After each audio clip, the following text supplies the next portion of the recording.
Hey, how are ya? How's it going? So tonight we've got another POV night drive for you guys. This is the Honda Brio RS, the black top. So the top of the line variant of the Honda Brio. And let me just put down the volume right there. Come on. There you go. Alright, so one thing that you should know about me is that I love small cars. And the Honda Brio has got to be the sweet spot for me when it comes to these small cars. Now, I love the Honda City Hatchback, but knowing that they've got a smaller version of that can do, let's say, 90% of what the Honda City Hatchback can do and still look this good, it's a win for me. And I think Honda, of all brands, definitely knows who their target audience is, and that's why they still keep making these really fun to drive cars. But now we'll be taking a look at its features up close and how it looks like in the dark. And I'm glad that you guys are here with me. Make sure that you subscribe to our channel and hit that notification icon so you won't miss any of these types of videos and all of our videos on Zigwheels.Ph. Alright, so for starters, the Honda Brio Hatchback RS is a pretty straightforward car. I mean, there's no toys, there's no fancy equipment on it at all, except of course the fanciest probably has got to be this 7-inch, that's right, 7-inch touchscreen infotainment system. Now, maybe back then, 2020, 2019, 18, having a 7-inch touchscreen infotainment system with Apple CarPlay and Android Auto, yes, it does have those features, is mind-blowing, because we've never seen that in brands before, in cars before, especially in cars in this segment. But these days things have gotten a little bit more modern, and we've come to expect this already. And the thing with let me just turn on the lights here. And the thing about this center armrest, though, I mean not this center console though, the touchscreen infotainment system, it's admittedly feels a little dated, especially when compared to its more modern counterparts. It doesn't even feel like it doesn't feel like a factory unit. In fact, this definitely feels third-party OEM to me, because it doesn't even have a USB port. You don't see it having USB ports. What you do get is this dongle hanging from outside the glove compartment, which isn't lit, by the way. Yeah, we'll keep that there, and that's where you connect the USB to your phone. But it works pretty well. I mean, it's serviceable. It doesn't give you any headaches at all when you're using it. It's smooth. There's nothing to worry about lags and all that. That's pretty nice. There you go. It's serviceable, and for me, that's good enough. It powers tunes through, I believe, 6 speakers here, because you got 2 tweeters on each side, 1 right here below, 2 right there in the back. I mean, 2 right here in the front, 2 in the back. Steering wheel right here. It's only adjustable for, for rake, not reach. So there we go. It's not going to be reaching too far off away from you or closer to you. And the seats are not adjustable for height. You can't adjust it forward and back, and the seats can recline up and down for your convenience. But it's pretty straightforward. I mean, you've got these huge windows right here. You have good visibility all around. And you got analog gauges right here. You got your fuel meter right there, your speedometer, your tachometer, and a little trip computer. Won't hurt anyone there. There you go. You can change between your trip A, trip B, and of course your fuel economy.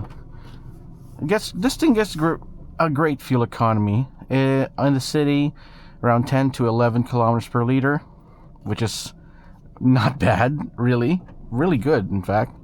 And on the highway, it gets around 16 to 17 kilometers per liter. That is according to my testing. I'm sure you guys can get even better testing in the Brio RS. Alright, so yeah, let me go ahead and tell you the prices of this car.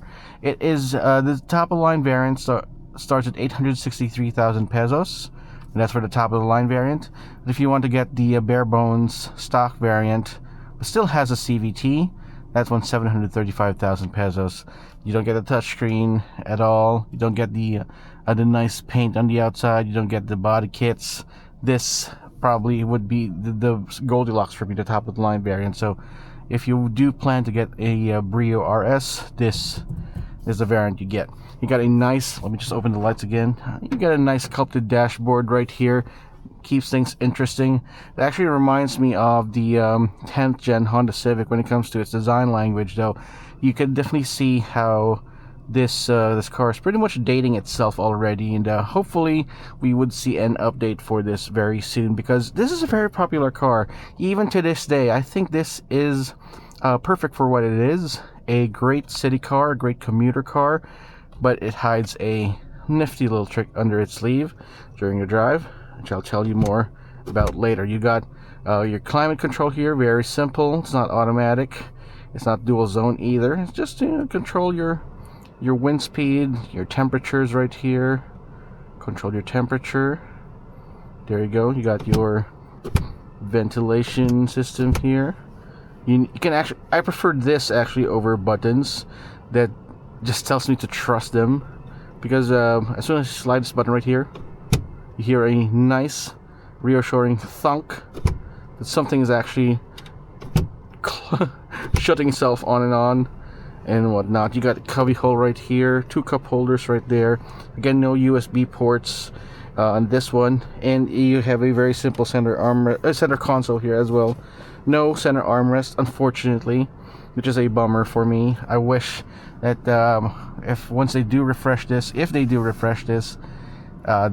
they give in and give us a more improved armrest. But as it stands, again, that's not the purpose of getting a Honda Brio. The Brio, for me, as I've mentioned before in our reviews, this is peak Honda. Yes, this is peak Honda, because we all know Hondas to be affordable, cheap and cheery, fun to drive. These days, Hondas seem to be getting up there in price. In tech, we appreciate the tech, yes, but I miss the old Honda. I miss my old Honda Civic. It's simple, straightforward, point and shoot character, and this exhibits more of that than any model in the market today from Honda. Now we got the Honda City Hatchback RS, also one of my favorite cars, but to be honest, this is a revelation. This here is a throwback, and I like it. I definitely like it. The steering wheel has this older pattern to it as well. It's a circular steering wheel, no D shapes there for you. You got very simple controls right here. You got your volume, you got your track selector button, and mode button. The mode button is for what sound, what source of the sound you're going to use. Your stocks are right there. No paddle shifters on this one. Just a simple CVT with PRND-SL. So P for park, R for reverse, N for neutral, D for drive, S for sport, yes, and L for low gear. I'm glad that this still has a low gear function, because with cars these days, I think car companies think that their computer transmissions are so smart that they don't need to put in an L mode or low gear mode, which you sorely need, especially when going downhill.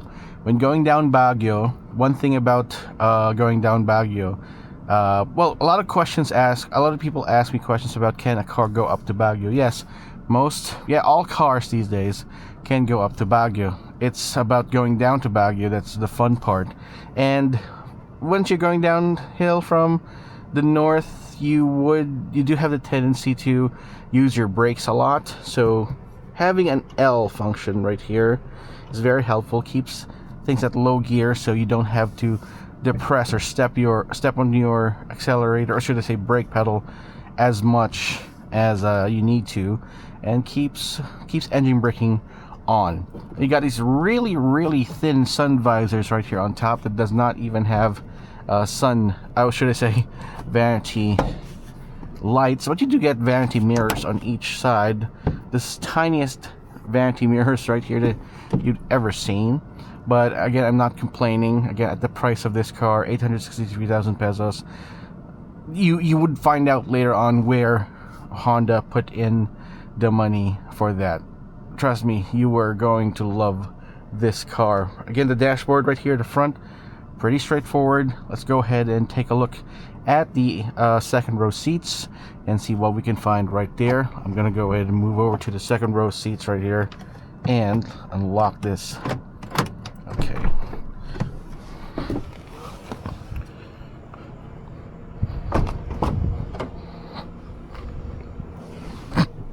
Oh. All right. So, getting behind the second row seats here. Yeah, this is pretty. It's pretty all right. Let me turn on the lights. All right. So this is pretty all right. You have we don't have a flat floor. You still somehow have this hump right here in the middle. I think that they placed that there to add a little bit of rigidity throughout the entire body, instead of having to keep it, flat floored like there. You got two map pockets right here, and nothing much to play with, to be honest. Nothing really much right here in the second row seats. You do get great visibility from the outside though. The windows close up to that part though. That's not pretty ideal, but at least it's flat. So imagine that the windows only close up to that. Got that going there. And no USB ports. Again, nothing to play with right here in the back, but you do have a lot of space. Now, despite my frame, I'm 5'10.5", and I'm pretty chunky, but I can imagine fitting two of myself right here in the back in utmost comfort. The seats are very comfortable. They're soft, but they're still firm. But don't really expect much from the seats, though. These are not luxury by any stretch of the word. Right there. But the seats here in the front are good too. You have this nice pattern right here. Again, reminds me a lot of Honda in the 90s and 2000s with all these design patterns right here. In this case, it's black with orange trims, orange stitching with the fabric. The seats, the head supports here, or should I say, the headrests, actually remind me a lot of the Honda Jazz. Fun note, the Honda Brio is actually built on the same platform as the Honda Jazz, the first generation right there. And I guess that's where you see a lot of the inspiration right here from the interior. So, yep, got my cap right here. And yeah, again, it's pretty straightforward, but very spacious. I'm sitting behind my own natural driving position, and pretty laid back too as well. So there's a lot of space here for my legs and my knees and my head. There we go. All right. I'm not going to dwell too much about the inside or the back seats here. So let's move on over to the outside and see what we can find. It started to rain on the outside, so we're going to have to talk about the exterior later on after our drive. But just gives me a good excuse to actually start off talking about my favorite part of the Honda Brio, and that is the drive. Now, the Honda Brio is classified as a mini hatchback, so in this segment, there's really not a lot much to expect. And these days, there used to be a lot of cars in this particular segment, but now it seems to be relegated to just a few. You've got this one, the Honda Brio. Then you have the Toyota Wigo, and then we can compare this to the Suzuki Espresso as well. The Suzuki Espresso is well within that particular car segment too.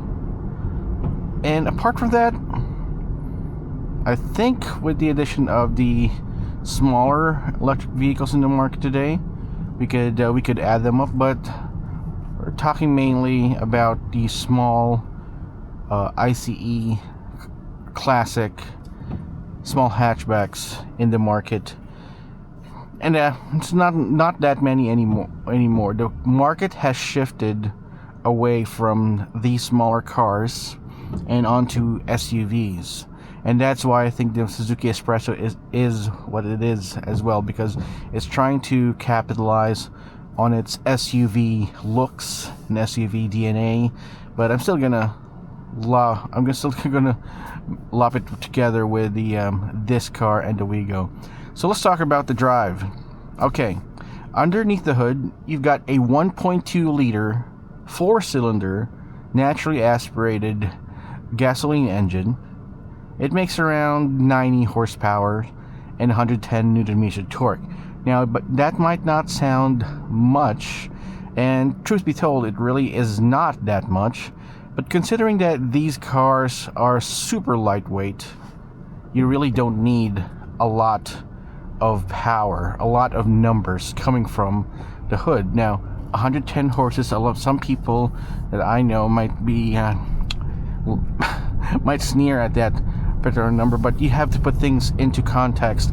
This car right here is super light, and in fact, it leads a segment. It's a segment leader with those powers, because with that power figure, because a lot of cars in this segment are not really that much here, and because it's made into a buttery smooth CVT, or continuously variable transmission, I think a lot of the power gets to the front wheels. Right, this is a front wheel drive car, quite efficiently too. It has no drive modes, no selectable drive modes, except of course the D, the S, the L, and your right foot to temper whatever drive mode you have. So you only have yourself to temper the car's acceleration characteristics. And what a concept, right? I mean, that used to be the case in back in the day like 10 years ago. But now it seems like all cars in the market have sport modes or wet modes, gravel modes. This one here, just drive and go. You do have an S function in the shifter right here though. S for sport. So once I hit S here, there we go, hit S, it actually keeps the revs up before it starts shifting. Now this is a CVT. There really are no gears to be shifted to, but it simulates those gears. Yeah, it simulates those gears and gives you that feeling that you're still driving around in a car with gears. And I appreciate that from Honda in this case here. And it keeps those revs up and improves the acceleration characteristics as well. So right now we're at the stoplight. I'm going to demonstrate to you how the S feels. The S feels as soon as we get off the line. Now, again, don't expect this to be a speed demon. This is not a speed demon, but it is very, very fun to drive. Right now we're waiting for the stoplight to go green. Usually I'd cut off during these situations, but it's nice to show you guys how it looks here as well. Alright, it should be turning green anytime soon. Anytime now. No, it's not. Anyway, let's talk more about this. Oh, there it is. Oh, so you can hear the engine. This is probably the most fun I'm having in a car going from 0 to 60 kilometers per hour. You know, I got a lot of American friends who thinks that 60 is a lot, because 60 to them is miles per hour. Yep. There we go. Woo! I like driving slow cars fast, and when a slow car thinks that 60 is fast, it is nothing but fun. And that maneuver, that thing, is exactly why I love the Honda Brio. It's just so light, it's just so chuckable. It can go through any any tight space that you wanted to.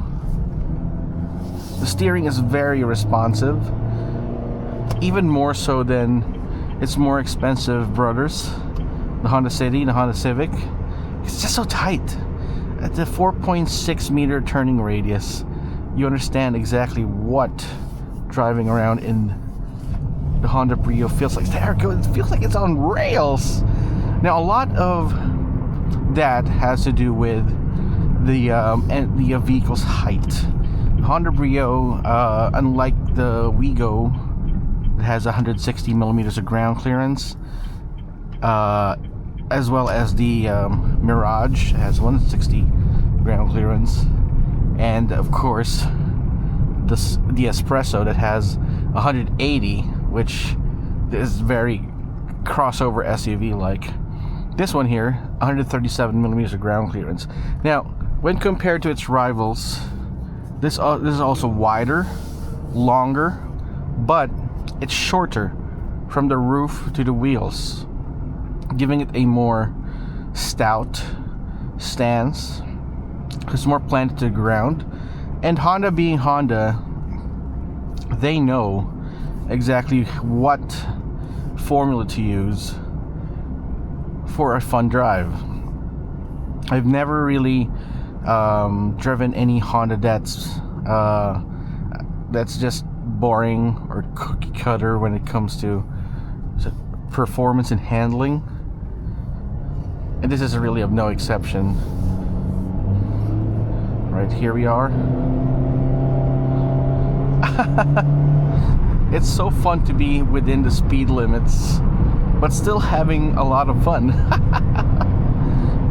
I remember testing a lot of cars here in doing the tunnel test, and usually I mash the pedal and already I'm gonna be at the speed limit, so it's already reached the limit, and then I stop having fun.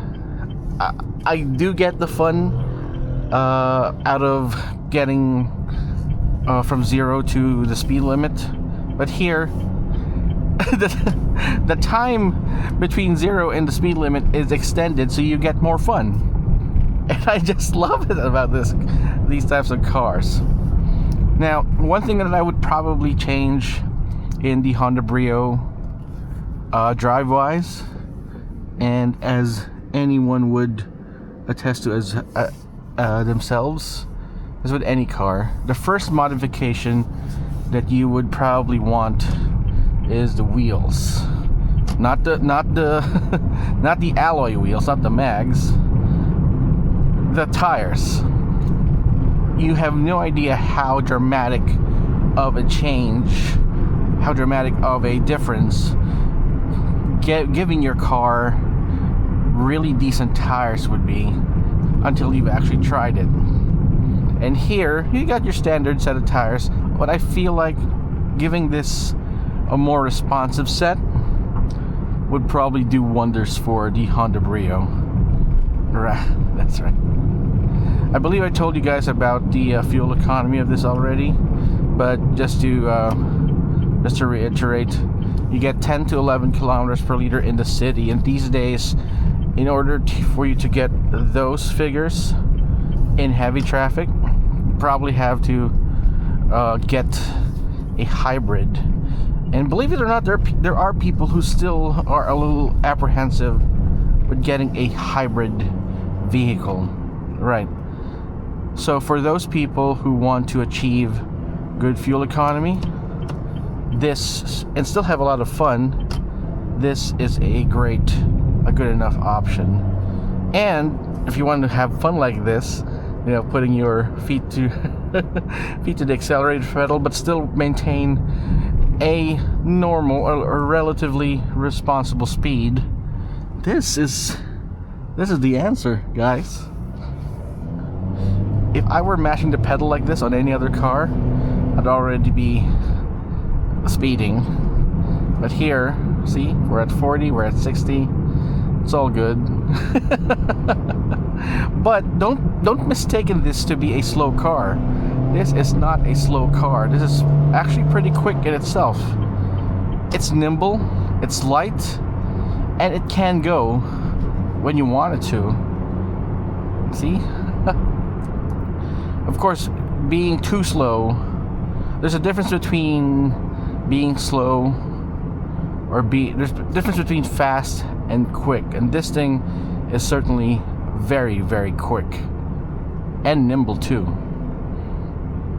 Trust me, the amount of fun you can get out of this car is staggering. For the price, 865,000 pesos, that's a very, very reasonable price if you ask me, for a brand new car that you can have so much fun with. It's actually a great platform to start with. If this is your first car, you want your car to be and you want your car to be an expression of yourself, this here, it's a great platform. You can actually start to build this car from the ground up, starting from the tires, maybe tweaking the suspension a bit if you start to feel adventurous, if you know a couple of things. Then you got the exhaust, the intake. There you go. You got a good enough platform there. It's good. There you go. Just turning in like this, it's very addictive. I mean, it's like a go-kart.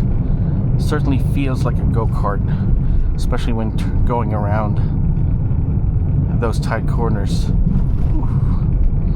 Now, how does the ride quality feel like? Surprisingly very good, despite its really short wheelbase and small stature, which is usually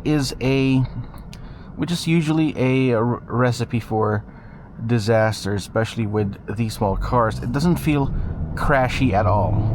It feels solid. Of all the many hatchbacks that I've tested here, this is the most solid. It's still freaking light, and once you hit some trade winds, you will be swept aside from those trade winds, but it's pretty good. It's solid. It doesn't feel like you've been cheated. It doesn't feel like you bought a budget car. Well, sure, if you look at all the features, or the lack thereof, scratchy plastics here and there. But once you start driving it, it doesn't feel like you paid just 865,000 pesos. That much is true. Alright. So the safety features here are very, very rudimentary. I mean, you've got your dual airbags, ABS with electronic brake force distribution.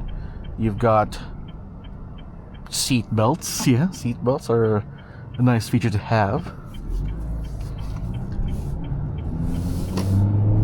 It is just so fun. As it is, as it stands right now, it's fun.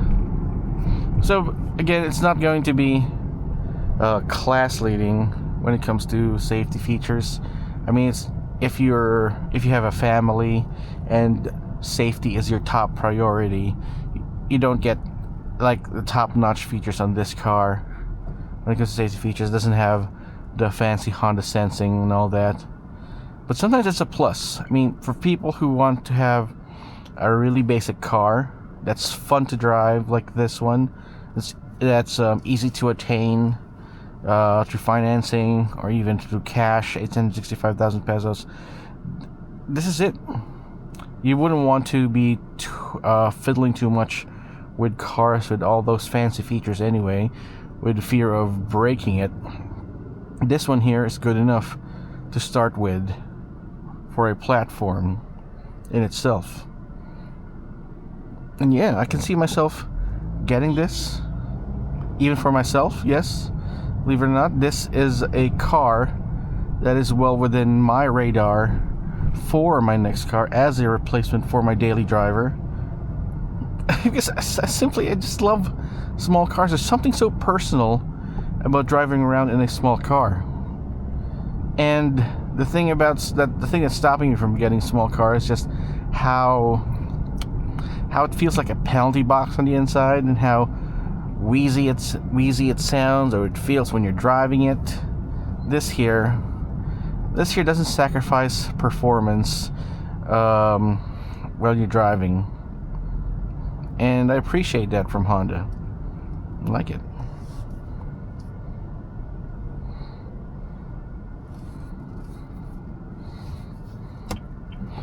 Alright.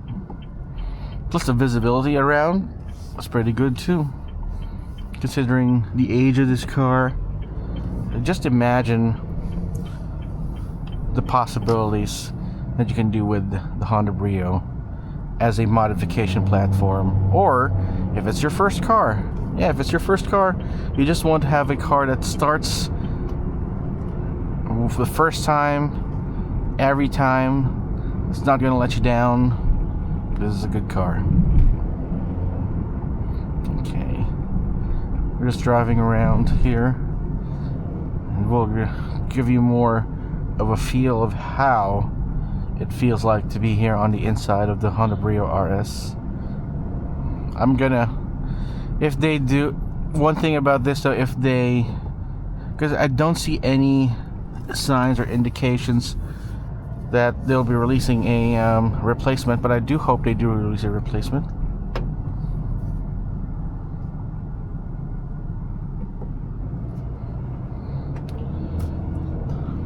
I will miss this if they don't release another one of these things. I just saw the video from Kent from the Japan Mobility Show. He was sent over there by Honda. They have all these plans for electrified cars, but to be honest, I'm most interested in what they have in store for Southeast Asia, in the Philippines by extension, because I want to figure out if they're going to release a replacement for this. Yeah, but as it stands right now, I'm loving this. Even if they extend the life of this for 5 more years, if they keep offering this for 5 more years, sure, go ahead, give it another refresh and all that. I still think that this is still my bias when it comes to small cars, and I like it. It's just so fun. And the space here is not so bad at all. It's really nice.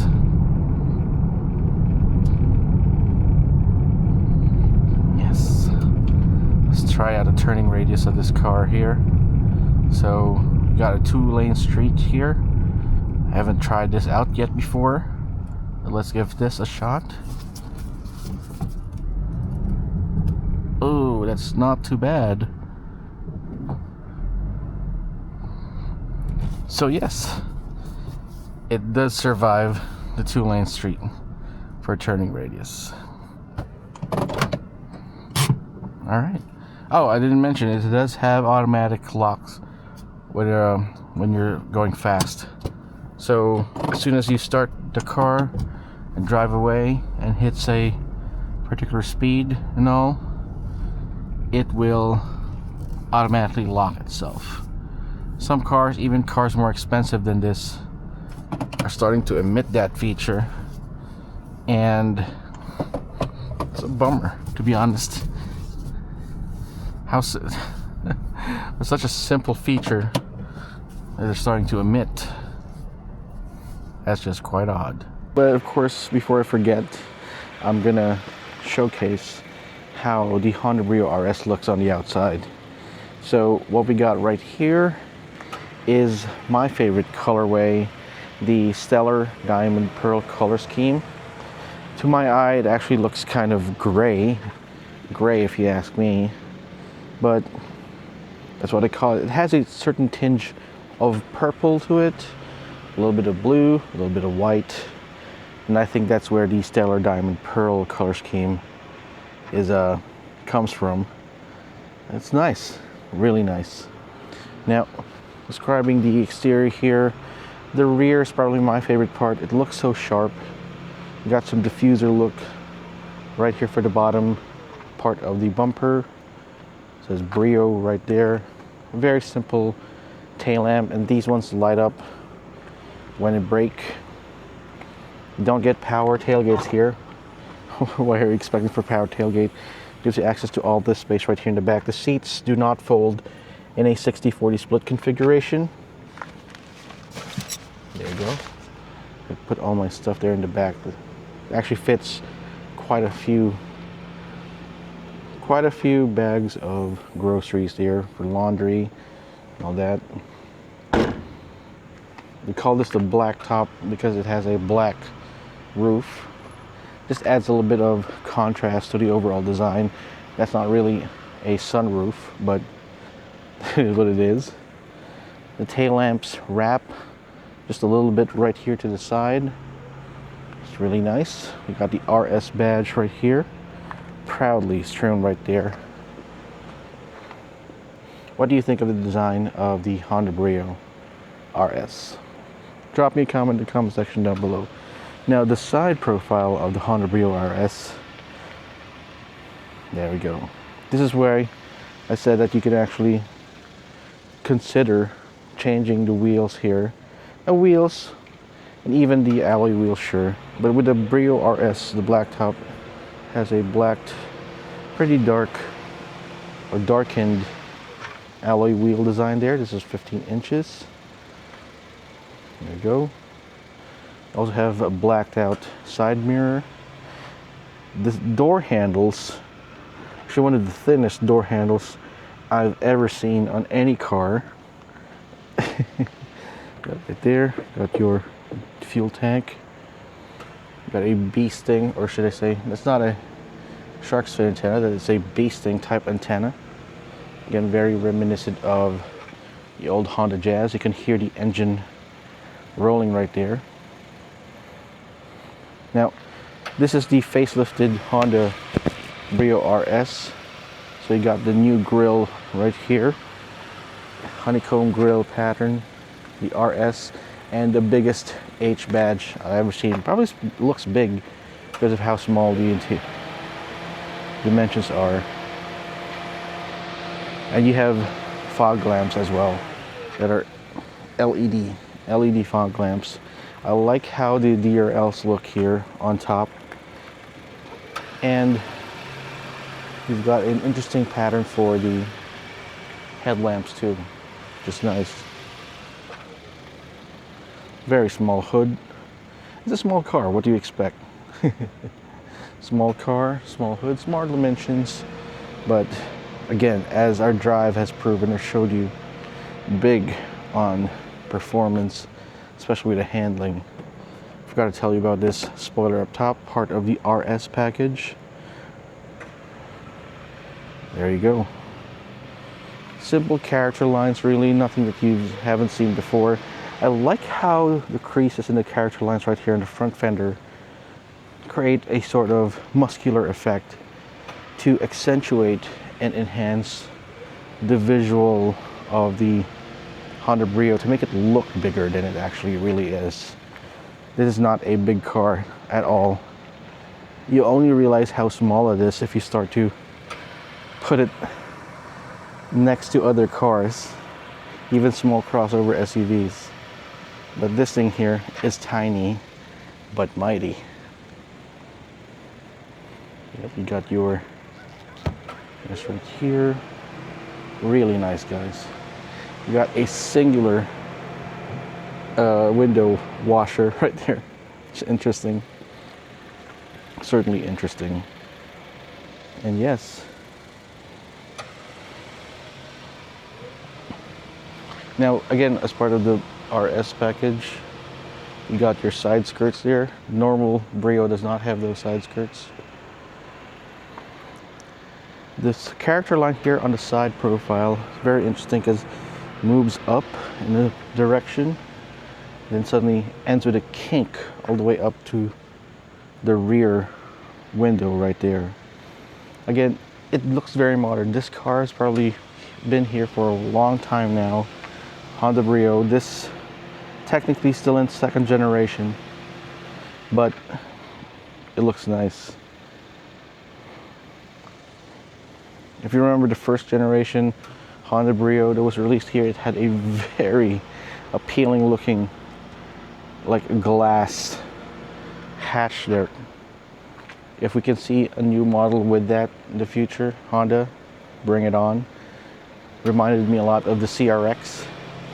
But this here ain't too bad at all. Like I said, it's one of my favorite cars. It's one of my favorite Hondas. And you gotta see exactly why. Alright, so that's basically it. Thanks so much for watching. I hope you enjoy these types of videos. If you do, drop me a comment in the comment section down below. If you don't, drop me a comment in the comment section down below. Tell me how we can improve this. And tell me what other cars you want to see reviewed on the channel as a POV night review. Thanks so much for watching. This is Roy Robles from Zigwheels.Ph. I'll see you guys next time.